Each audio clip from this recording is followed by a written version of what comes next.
सूर्य बनाने की कोशिश करे।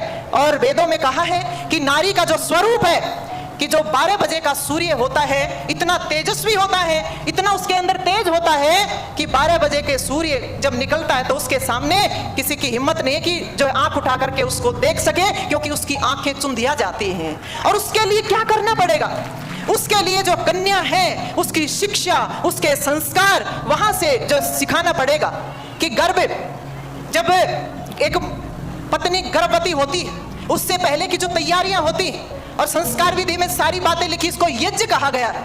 लेकिन यज्ञ कोई करता नहीं है, यज्ञ करता नहीं है तो उसका दुष्परिणाम हमारे सामने आता है। और किस रूप में आता है? हरे रामा हरे कृष्णा।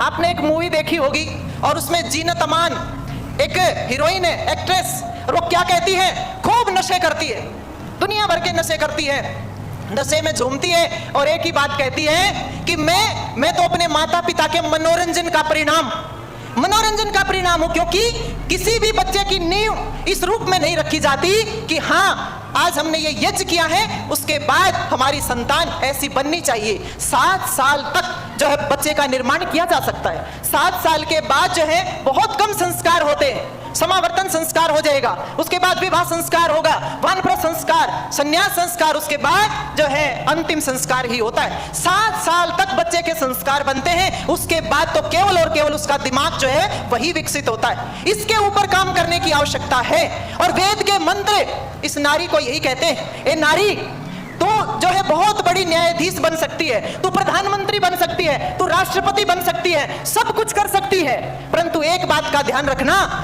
कि पुरुष जो है घोड़ों को एक्सपर्ट कर सकता है, पुरुष कुत्तों को भी एक्सपर्ट बना देगा, उसको ट्रेनिंग दे देगा, लेकिन मनुष्य को सही इंसान यदि कोई बना सकती है तो तू ही बना सकती है। इसलिए